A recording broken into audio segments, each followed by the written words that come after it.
السلام عليكم ورحمة الله وبركاته. كنتمنى كلشي يكون بخير وعلى خير.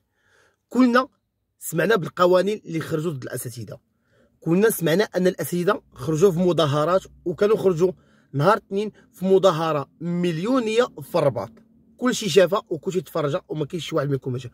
الموضوع ديال الاساتذه والقوانين اللي خرجوا لهم ولا هاد المظاهرات ولا هاد توقف دراسه، فهو ما كيعنيش الاساتذه بوحدهم، كيعنينا حنا كشعب مغربي وكمواطنين، وكأننا اباء وعندنا ابناء كيقراو في المدارس، سواء انها عموميه ولا خاصه، ولكن الموضوع ديالنا هو التعليم العمومي. الاساتذه والمنظومه التعليميه هي الاساس ديال نجاح تربيه جيل ناجح. التعليم هو الاساس باننا نوجدوا شباب متخلقين واعيين قارين. الا صلحنا التعليم صلحنا كلشي، ولا فسدنا التعليم فسدنا كلشي. اذا هاد القوانين انا حسب ما طالعش عليهم فهما قوانين بالنسبه لي انا بعيد عن التعليم، ولكن غير مقبوله. انا مع الاساتذه في داكشي اللي كيديروا. لا يعقل ان استاذ نبدا بنقطه دارت لهم ان الا دوزتي فورماسيون غيتفرضوا عليك لي فورماسيون، ولي فورماسيون انا باش دوزهم تقدر يصيفطوك من مدينه وعلى حسابك. وفي نفس الوقت كاين عقوبات زجريه انك الا ما طبقتيش غيطبق عليك. هذه اول حاجه. ما يمكنش غادي تطبق هذه القضيه ديال ان دار فورماسيون في شي قنت ويديرها من جيبو. استاذ راه ما كيشدش شي صالير كبير في المغرب باش ان 5000 درهم ولا 4800 درهم راه ما دير لي حتى شي حاجه. الانسان راه كيتكافى معاهم وما يمكنش المستقبل ديالك تكونوا بها. فهاد النقطه هذه نورمالمون غتفرض عليه واحد ديبلاسمون، خصك تفرض عليه تعطيه الواجبات ديالو. زائد حاجه واحده اخرى، الاساتذه العطل ديالهم غتحيد لهم. من بين الحوايج ديالهم غتحيد لهم العطل ديالهم، ان فاش التلاميذ يشدوا العطل الاساتذه غيدوزوهم كدورات تكوينيه. اذا ديك 8 ايام في 8 ايام في 8 ايام دورات تكوينيه، والعطله ديال الصيف اللي كانت عندهم كامله ما غتبقاش، وغيوليوك بحال الموظفين العمومي غتولي عندهم 22 يوم. هذا من الحوايج القوانين اللي داروا لهم. نزيدوا حاجه واحده اخرى، التصحيح ديال الامتحانات وهادشي كان نورمالمون الاساتذه كياخذوا على واحد القدر مالي بسيط. تصحيح في المحاضات وهادشي حتى هو غيتحيد لهم، ما يبقاش عندهم، حتى هو ما غيبقاش. اذا انت غتصحح فابور، عيطنا لك على شي حاجه باش تقضيها فابور. يقدر السبت والحد بغاوك تجي تصحيح في السبت والحد، اذا انت ما عندكش الويكاند وغاديروا فابور. ودائما الا ما درتيش هادشي غتلقى عقوبات. اذا داك راه ديما في مربط العقوبات. زائد حاجه واحده اخرى، انك انت كاستاذ وعندك ايشيل 11 بامكانهم الا بغاو يديروا تقييم. ما عرفتنا اللي عطاو هاد القضيه دي واش عطاوها للمفتش ولا عطاوها للمدير، بغا يدير تقييم ولا كان عنده صراع ولا مشكل معك بغا ينزل لك السلم 10 ينزل لك السلم 10. تخيل انت كنتي كتشد صالير نقولوا ديال 7000 درهم، اش قالت لهم عليك بسبب خلاف ولا ان يقدر يكون ان من المردود ديالك ما كايناش وغيديروا تقرير وغتنزل 5000 درهم بالليل ونهار. كيفاش انا غتنزل الاستاذ من ايشيل غتسنى منه المردوديه من بعد باش يعطيك؟ راه ما غاديش يعطيك نهائيا، غتكون بالعكس سلبيه النتيجه. فانا هاد الحوايج هادو ماشي هما هادو الاصلاحات. فهاد الحوايج هادو ماشي هادو الحوايج اللي كيدفوا باش نزيدوا بالتعليم القدام. انا بالنسبه لي التعليم بغيتي تصلحو غتنقص عدد التلاميذ في الاقسام. انت القسم فيه 40 فيه 45، كيفاش الاستاذ غيعطيك المردوديه؟ كيفاش هذا الاستاذ غيقدر ان تحكم عليه انت على المردوديه ديالو من قسم فيه 45 و40 تلميذ؟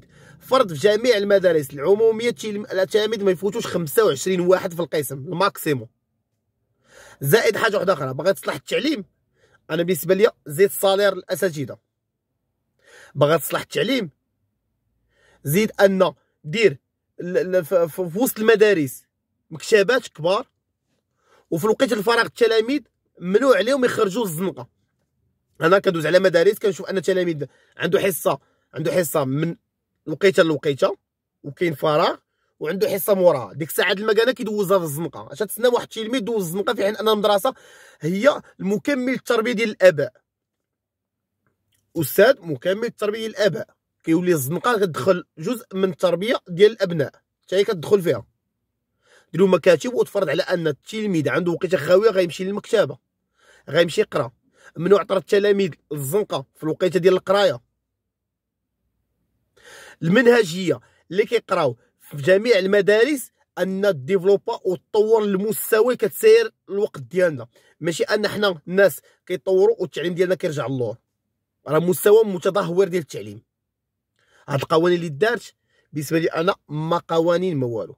زائد وحاجه واحده اخرى، هو ان على حساب ما سمعت واحد الاستاذ ان ادى الاستاذ اللي كيقري في خارج المدينه ادى لي واحد البريم مزيان. فسولت عليه قال لي 30 درهم. و30 درهم اش غيدير بها هو؟ 30 درهم غادير بها ديبلاسمون من بلاصه. 30 درهم الشهر الله يخليك، 30 درهم الشهر هادشي اللي قال لي. واش 30 درهم غدير لك شي حاجه انك ديبلاصا بها نقول لك بحال من مدينه لواحد البلاصه في الباديه؟ راه ما دايره لك والو.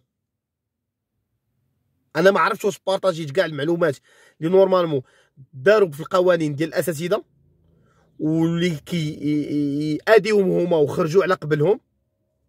حنا عارفين ان التلاميذ ضروا بالتوقف هذا، ولكن راه الاساتذه تا هما ضروا من هاد القوانين هادو. كنتمنى نكون وصلت الميساج، كنتمنى نكون وصلت بعض المعلومات، لان ملي كتكون كتدوي في فيديو راه باغفوا كيمشيو لك المعلومات ما تقدرش تبارطاجي كلشي. ولكن اساتذه خاص دار لهم شي حوايج اللي تصلح بهم وتزاد ان تموتيفيهم باش يجيو يعطيو بمردوديه مزيانه ويكون مستقبل جيد للطلبه والتلاميذ، ونطلعوا جيل واعي، جيل قاري مزيان. ماشي ضروري مدرسه بريفي. راه الوالدين راه كيطبوا فلوسهم في مدارس بريفي، راك بحال طريطات كتحطهم في مدارس بريفي. راه ملي كتمشي لمدرسه بريفي تحط واحد الفلوس، راه ديك راه طريطه كتولي تحطها كل شهر. وفي حين ان المدارس بريفي هما ديال اغلبيه الاشخاص النيش اللي هما اللي كيسيروا القطاع العمومي. حنا ما كرهناش ان القطاع العمومي يرتقي لداكشي اللي كان فيه سنين، يرجع للمستوى اللي كان فيه سنين، ترجع القيمه ديال الاستاذ، الهبه ديال الاستاذ. راه ملي كتشوف استاذ كيتضرب في الزنقه راه اقسم بالله كيبقى فيك الحال. حنا الاساتذه فاش كنا كنقراو في الوقت ديالنا كتدخل للمدرسه كتشوف الاستاذ راه كتحني راسك، قوه حد تشوفه في الزنقه كتحني راسك. دابا راه الاستاذ راه لا شيء، راه قيمته برا ما كيخرج ما كيحترموش الدراري. راه لا حول ولا قوه الا بالله. هادشي بزاف بزاف وماشي هو هذا الاصلاح. وكنتمنى ان الناس فاش يبغيو يصلحوا واحد المنظومه يجلسوا مع الناس اللي كاينين داخل ديك المنظومه، يجلسوا مع الاساتذه، يجلسوا مع التنسيقيات. راه هاد الناس هادو هما اللي يقدوا يبارطاجيو معاكم شنو طاري في الواقع. ماشي نجلس انا في البيرو ونجلسوا واحد القنت وسدعنا واحد البيش ونناقشوا داكشي على كانتنا وافكار على كانتنا وفاش نمشيو نحطوهم على الناس راه ما موافقينش على داكشي اللي دايرين نتوما. تحيه للاساتذه، وكنتمنى تكون شي نتيجه ايجابيه. انا هاد الفيديو درتو ماشي حيت غيتصنتوا لينا، حنا ما غنسوقيش لينا اصلا، ما كيتسوقوش للناس اليوتيوبرز انا اللي كيحاولوا يبارطاجيو هاد المعلومات هادو ويناقشوا هاد الافكار هادو، لان هادشي كيهم المواطن المغربي ماشي ضروري الغني، بل من الفقير للغني كيهم كلشي، الفقراء والطبقه المتوسطه وكلشي، لان ما كرهناش ان المنظومه التعليميه ترجع للمستوى ديالها الاول. البوجود ديالكم، تحيه لكم وتحيه للمتابعين ديالنا.